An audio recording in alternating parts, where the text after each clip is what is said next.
충격적인 일이 일어났습니다. 미국의 한 언어 개발자가 언어를 연구하다가 한국이랑 너무 많이 닮은 민족을 발견했다고 합니다.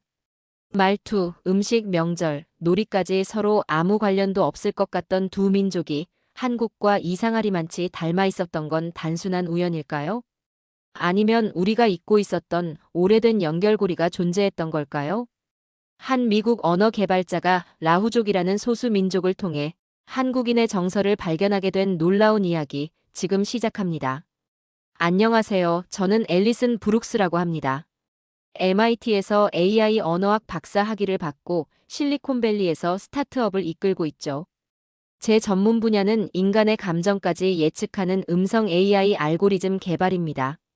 인공지능이 언어의 구조와 패턴을 읽어내는 일은 이제 당연해졌어요.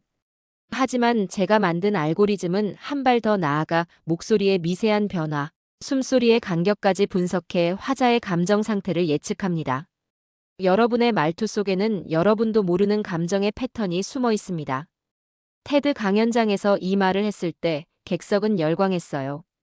제 연구는 빠르게 주목받았고 전 세계 기업들이 협업을 요청했습니다. 모든 언어에는 패턴이 있고 감정에도 패턴이 있다는 게 제 철학이었죠. 데이터만 충분하다면 모든 감정은 예측 가능한 변수일 뿐입니다. 하지만 한 가지 예외가 있었어요. 바로 한국어였습니다. 한국어는 과도한 정서적 개입이 구조에 내장된 비효율적 언어 시스템입니다. 제가 국제 AI 포럼에서 한 발언이었죠. 당시 한국 대기업과 협업 중이었는데 그들이 자꾸 정의라는 개념을 강조하며 알고리즘에 반영해달라고 요청했어요. 말끝을 흐리는 억양, 반복되는 존칭, 맥락에 따라 달라지는 어미 변화. 이 모든 것이 제 알고리즘의 노이즈를 만들었습니다. 왜 이렇게 말끝을 다 흐리세요? 직접적으로 말하면 안 되나요? 회의실에서 제가 던진 질문에 한국인 엔지니어들은 당황한 표정을 지었습니다. 그들은 이건 우리의 정서예요 라고 설명했지만 제겐 그저 비효율적인 소통 방식으로만 보였어요. 과학적으로 증명할 수 없는 정의라는 개념 때문에 6개월간 개발한 알고리즘이 무너진다는 게 말이 됩니까?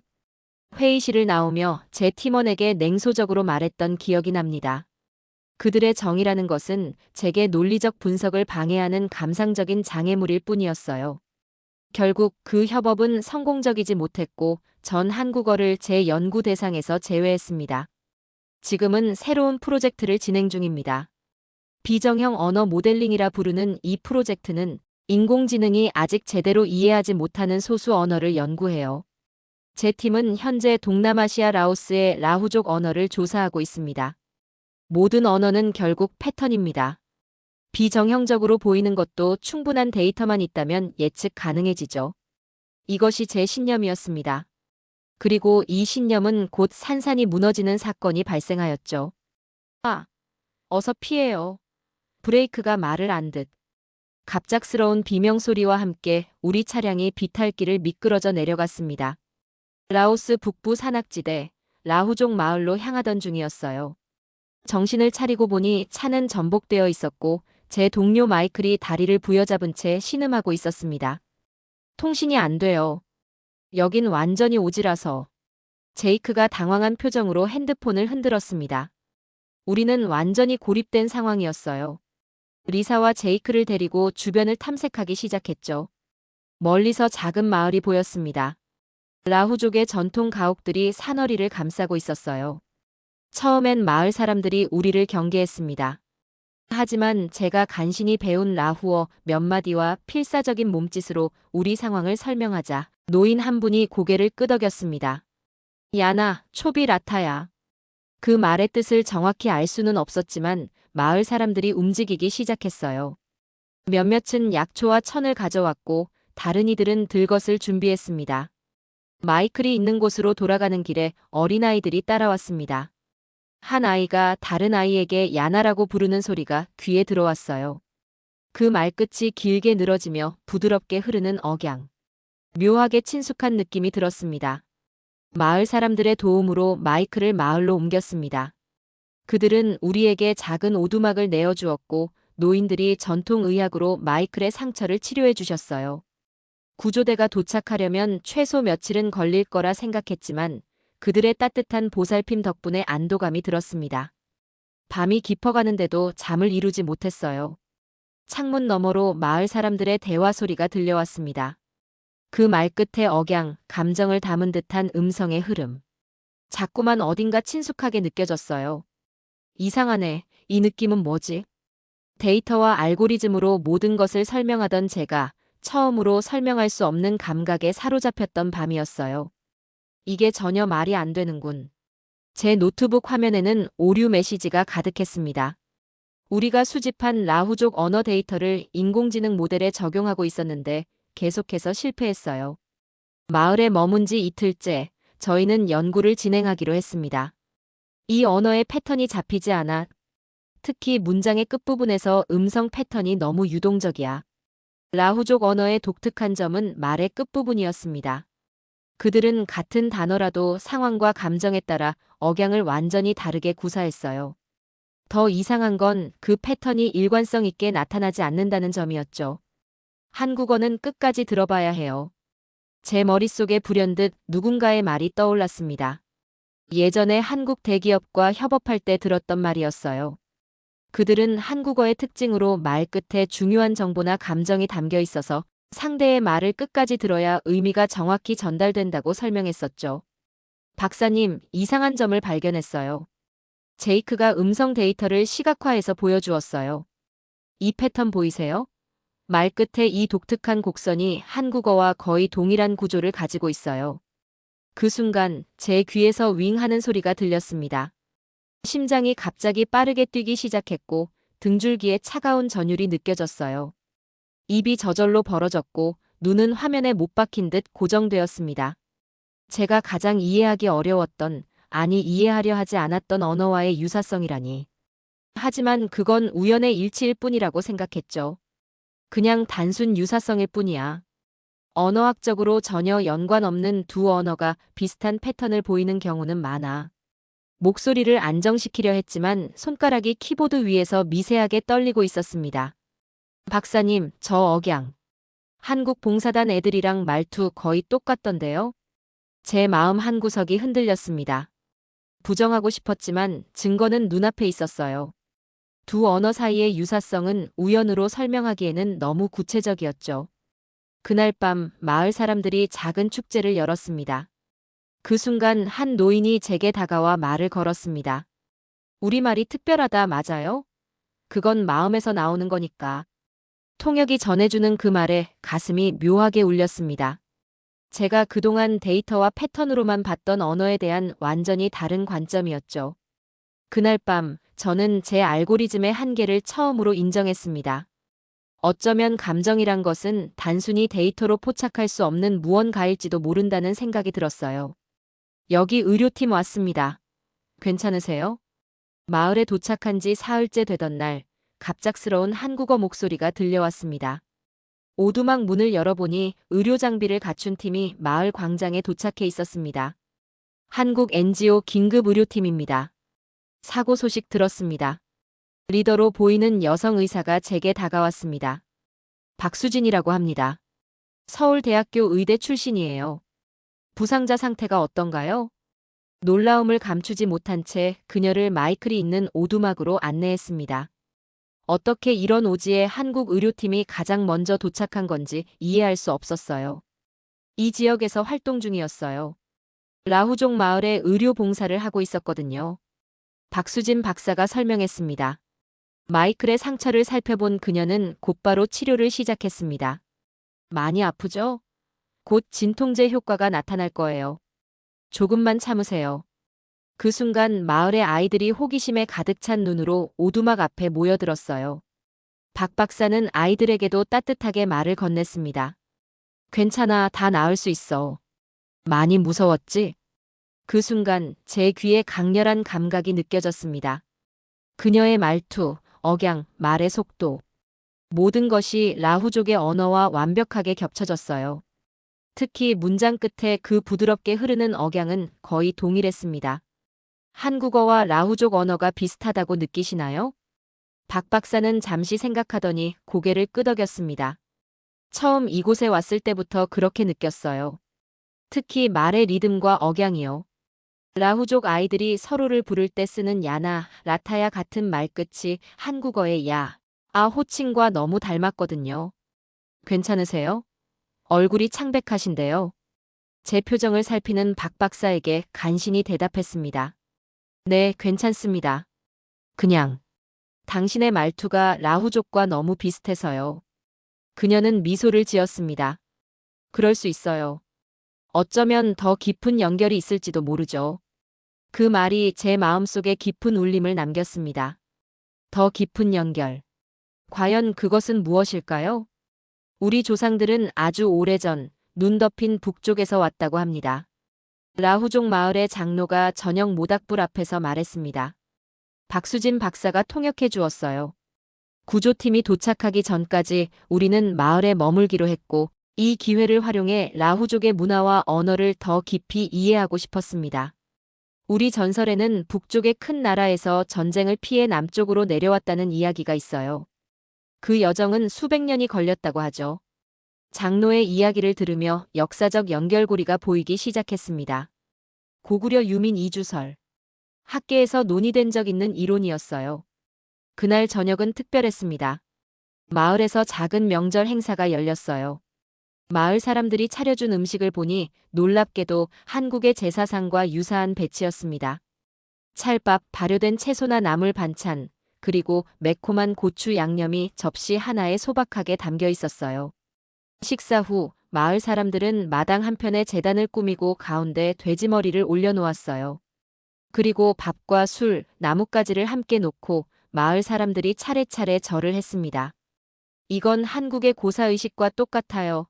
박 박사가 속삭였습니다. 한국에서는 새로운 사업을 시작하거나 집을 짓기 전에 비슷한 의식을 치러요. 이건 단순한 우연이 아니에요. 제가 말했습니다. 명절 제사와 고사, 두 가지 형태의 의례가 한국과 너무 비슷한 구조와 정서를 공유하고 있어요. 다음 날 아침, 우리는 마을 장로들과 함께 앉아 더 많은 이야기를 나누었습니다.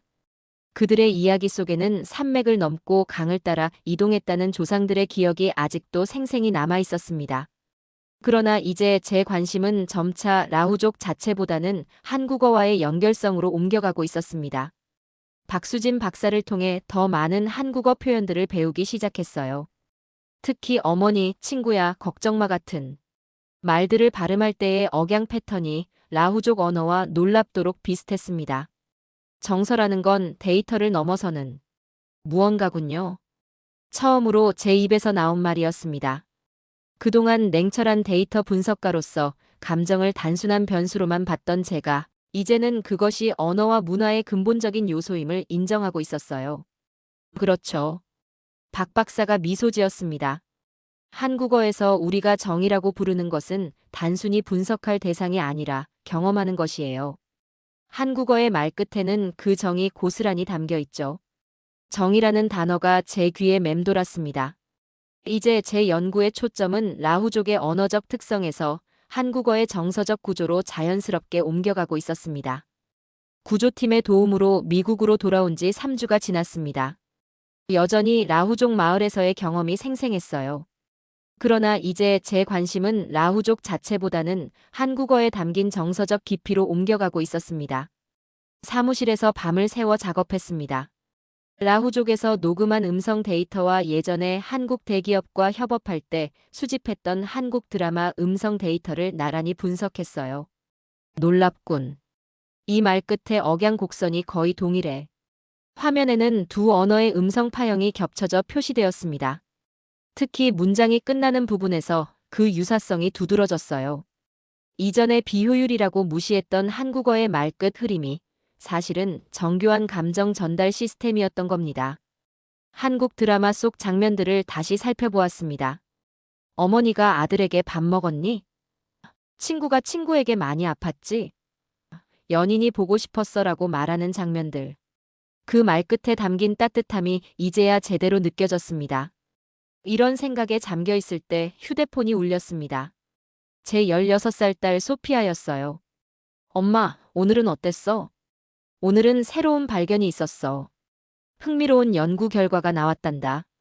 소피아의 다음 말에 가슴이 철렁했습니다. 엄마는 예전엔 항상 말이 딱딱했는데 요즘은 말끝이 부드러워졌어. 라오스에 다녀온 뒤로 달라졌어. 순간 말문이 막혔어요. 제 딸이 제 말투의 변화를 느꼈다니. 저도 모르게 제 언어 습관이 바뀌고 있었던 겁니다. 한국어에서 발견한 그 감정의 흐름이 제 일상 대화에까지 스며들고 있었어요. 그래, 내가 그렇게 변했니? 응, 더 따뜻하게 들려. 이제 엄마랑 이야기하는 게 좋아. 소피아의 솔직한 말에 제 마음이 따뜻해졌습니다. 언어가 단순한 정보 전달 도구가 아니라 감정의 다리가 될 수 있다는 걸 이제야 진정으로 이해하기 시작했습니다. 다음 날, 저는 한국 문화와 언어에 대한 더 깊은 이해를 위해 국립도서관으로 향했습니다. 한국어의 존댓말과 반말 체계, 어미 변화가 어떻게 정서적 교류에 기여하는지 연구하기 시작했어요. 말끝의 흐름. 그게 정의였군요. 인공지능이 단순히 단어와 문법을 학습하는 것이 아니라 한국어 특유의 정서적 흐름을 이해하고 공감할 수 있어야 한다는 거였죠. 언어의 효율성이 아닌 그 정서적 깊이가 진정한 언어 이해의 핵심이라는 사실을 이제야 깨달았습니다. 오늘 저는 한국어의 말끝 억양에 담긴 정의 구조에 대해 이야기하려 합니다. 국제인공지능 언어학 컨퍼런스 발표대에 선 저는 평소와 다른 긴장감을 느꼈습니다. 청중석에는 세계 각국의 언어학자와 인공지능 연구자들이 앉아 있었어요. 제 발표 주제는 데이터에 담을 수 없는 정서, 한국어 말끝 억양의 감정 구조입니다. 슬라이드 제목에서 라후족에 대한 언급은 줄이고 한국어의 정서적 특성에 초점을 맞추었습니다. 물론 라후족과의 연결성도 중요한 발견이지만 이제 제 연구의 핵심은 한국어에 담긴 정의 본질이었으니까요. 지난 10년간 저는 인공지능이 인간의 언어와 감정을 완벽하게 분석할 수 있다고 믿어왔습니다. 충분한 데이터만 있다면 모든 감정적 패턴은 예측 가능하다고 생각했죠. 하지만 한국어를 심층 연구하면서 제 이론의 한계에 직면했습니다. 한국어의 말끝 흐름은 단순한 데이터로 환원할 수 없는 감정의 영역, 즉 정의 구현이었어요. 음성 파형 분석 자료와 실제 대화 녹음을 보여주며 설명했습니다. 말끝의 억양 변화가 어떻게 감정을 전달하는지를 보여주었죠. 이것은 단순한 언어적 현상이 아닙니다. 이것은 한국 문화가 만든 정교한 감정 디자인이며 라후족과 같은 다른 문화권에서도 유사한 패턴이 발견된다는 점은 더욱 흥미롭습니다. 인공지능이 진정으로 한국어를 이해하기 위해서는 단어와 문법 구조를 넘어 정의 흐름을 이해해야 합니다. 특히 말의 끝부분에 담긴 미묘한 정서적 뉘앙스를 포착해야 하죠. 마지막 슬라이드에는 한국어는 끝까지 들어봐야 한다는 문장을 크게 표시했습니다. 그리고 부제로 말끝에 담긴 정의 구조라고 적었습니다. 한국어 화자들은 말끝에 중요한 정보나 감정이 담겨 있다고 설명합니다. 이것은 단순한 문법적 특성이 아니라 상대방의 말을 끝까지 경청하는 문화적 태도를 형성하는 근본적인 요소입니다. 우리 인공지능 연구자들은 언어를 데이터로만 봐왔습니다. 하지만 한국어가 가르쳐준 것처럼 언어의 본질은 정서적 교류에 있습니다. 특히 말끝에 흐르는 그 미묘한 정의 파동은 어쩌면 인간 언어의 가장 아름다운 부분일지도 모릅니다. 발표를 마치자 청중들은 조용히 박수를 쳤습니다. 앞줄에 앉아있던 나이 지긋한 한국인 교수가 안경을 벗고 눈가를 슬쩍 닦는 모습이 보였습니다. 옆자리 동료가 그의 어깨를 가볍게 토닥이는 광경이 눈에 들어왔어요. 몇몇 청중들은 깊게 숨을 들이마시며 감동을 누르는 듯 했습니다. 제 연구가 단순한 학문적 발견을 넘어 그들의 마음을 움직였다는 사실이 놀라웠습니다. 질의응답 시간 한 한국인 연구자가 손을 들었습니다. 박사님께서는 한국어의 말끝에 담긴 이 감정적 특성을 영어로는 어떻게 표현하시겠어요? 잠시 생각에 잠겼습니다. 그리고 대답했습니다. 번역이 쉽지 않은 개념이지만 가장 가까운 표현은 이모셔널 커넥션이라고 할 수 있겠습니다. 하지만 한국어로 정이라는 단어가 가진 깊이와 뉘앙스를 완전히 담기는 어렵습니다. 그래서 저는 그냥 JEONG, 정이라고 부르고 있어요. 마지막 슬라이드가 화면에 나타났습니다. 언어는 정보의 교환이 아니라 정의 공유다. 라는 문장이 적혀 있었어요. 제 조교 제이크가 다가와 말했습니다. 교수님, 오늘 목소리가 전보다 훨씬 멋졌어요. 부드러운 카리스마랄까. 그 말에 저는 조용히 웃었습니다. 한국어의 말끝에 담긴 정을 연구하다 보니 이제는 제 목소리에도 그 따뜻함이 자연스럽게 스며들고 있었던 겁니다.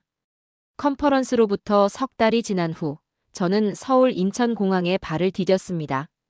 이번 출장은 한국의 인공지능 연구소와의 협업을 위한 것이었습니다. 제 연구에 관심을 보인 그들은 감정 중심의 언어 모델 개발을 함께하자고 제안했어요. 공항을 빠져나와 택시를 탔습니다. 창밖으로 보이는 서울의 풍경은 활기차고 역동적이었어요. 호텔에 체크인한 후 저녁을 먹으러 나갔습니다. 작은 한식당을 발견하고 문을 열었습니다. 된장 냄새, 조용한 음악, 벽에 걸린 가족 사진들. 모든 것이 정겹게 느껴졌습니다. 직원이 반갑게 맞아주었습니다. 어서 오세요. 밖에 많이 춥죠? 따뜻한 국물 한 그릇 하고 가세요. 그 한마디에 제 마음이 따스해졌습니다. 한국에 도착한 지 몇 시간 되지 않았지만 그 말에 담긴 배려가 느껴졌어요. 친절한 목소리에 반사적으로 한국어로 대답했습니다. 안녕하세요. 네, 밖이 꽤 추워요. 직원이 놀란 표정을 지었어요. 어머, 한국말 참 자연스러우시네요. 혹시 오래 계셨어요? 그 말투, 특히 자연스러우시네요 라는 말 끝에 그 부드러운 억양에 가슴이 따뜻해졌습니다.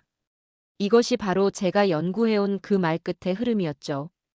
요즘은요, 말 끝에 마음을 담아보려 해요. 살짝 웃으며 대답했습니다. 직원은 더 밝게 웃으며 메뉴판을 건네주었어요. 된장찌개 정말 맛있게 끓였는데 한번 드셔보실래요? 몸도 따뜻해지고 좋을 거예요. 식사를 기다리며 노트북을 꺼냈습니다. 화면에는 제 새 프로젝트의 제목이 떠올라 있었습니다. 언어, 감정, 그리고 정 AI가 배우지 못한 마지막 구조.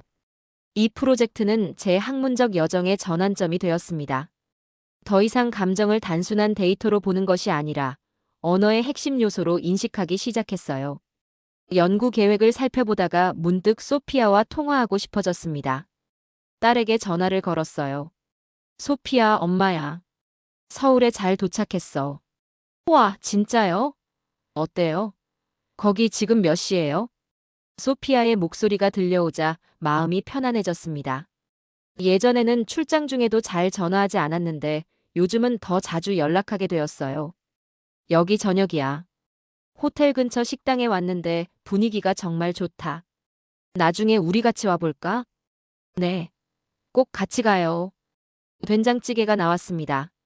뜨거운 돌솥에서 보글보글 끓고 있는 찌개의 향기가 코끝을 자극했어요. 첫 숟갈을 떠서 입에 넣자 깊고 풍부한 맛이 퍼졌어요. 정말 맛있네요. 직원이 다가와 물었습니다. 괜찮으세요? 맛은 어떠세요? 정말 맛있어요. 감사합니다. 천천히 드세요. 밥 더 필요하시면 말씀하시고 국물도 많이 드셔야 해요. 감기 조심하시라고요. 그 말에 저는 미소를 지었습니다. 감기 조심하시라고요라는 말끝에 담긴 따뜻함이 가슴 깊이 스며들었어요. 식사를 마친 후 노트북을 다시 켜고 프로젝트 문서를 열었어요. 마지막 부분에 새로운 문장을 추가했습니다. 인공지능은 언어를 이해할 수 있다. 하지만 감정을 이해할 수 있을까? 나는 그 질문을 지금도 배우는 중이다. 창밖으로 서울의 밤 풍경을 바라보며 생각에 잠겼습니다. 라후족 마을에서의 경험이 떠올랐습니다. 아이들이 서로를 부르던 말투, 장로들이 이야기를 들려주던 방식, 그리고 마을 사람들이 서로를 대하던 따뜻한 태도.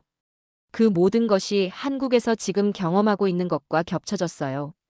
중국 내 일부 라후족 공동체는 점차 언어와 문화를 잃어가고 있다는 연구 결과가 있었습니다. 그래서 제 연구가 더 중요하게 느껴졌습니다. 라후족과 한국의 연결고리를 밝혀내는 것은 단순한 학문적 호기심을 넘어 잊혀져가는 문화의 가치를 재발견하는 일이기도 했으니까요. 어머, 이제 가시는 거예요? 밖에 많이 추우니까 따뜻하게 입고 가세요. 식당을 나서며 직원이 걱정스러운 표정으로 말했습니다. 네, 감사합니다. 덕분에 정말 맛있게 먹었어요. 안녕히 계세요. 그 말끝에 제가 배운 정을 담아보았어요. 이제 저는 말끝에 흐르는 감정, 그 작은 떨림 속에 담긴 따뜻함을 이해하기 시작했습니다. 천재 박사로서의 제 편견은 무너졌지만 그 자리에 더 큰 깨달음이 자리 잡았습니다. 언어는 단순한 정보 교환이 아니라 마음과 마음을 잇는 달이라는 것을요. 호텔로 돌아가는 길, 소피아에게 메시지를 보냈습니다. 우리 언제 한번 한국에 같이 와볼까? 한국에 가면 진짜 정을 느낄 수 있을 것 같아. 소피아의 답장은 빠르게 왔습니다. 엄마, 난 코리아 러버. 당연히 가고 싶어요. 그 메시지를 보며 웃었습니다. 이제 저는 단순히 언어를 연구하는 것이 아니라 그 언어가 품고 있는 마음까지 함께 배우고 있었습니다. 여러분, 오늘 나눈 이야기는 어떠셨나요? 한국어에는 데이터에도 담을 수 없는 정서가 있었습니다. 미국의 언어 개발자가 연구한 소수민족의 정서 속에서 한국이라는 나라의 정체성과 따뜻함을 발견할 수 있었네요. 말끝에 담긴 정을 통해 라후족이 우리나라의 전통과 흡사하단 부분도 신기했어요. 정말 라후족과 우리 한국이 같은 민족인지 나중에 연구 결과도 나왔으면 좋겠네요. 이 영상이 마음에 드셨다면 좋아요와 구독 부탁드릴게요. 그리고 여러분의 생각이나 경험도 댓글로 남겨주시면 감사하겠습니다. 다음 영상에서 또 만나요.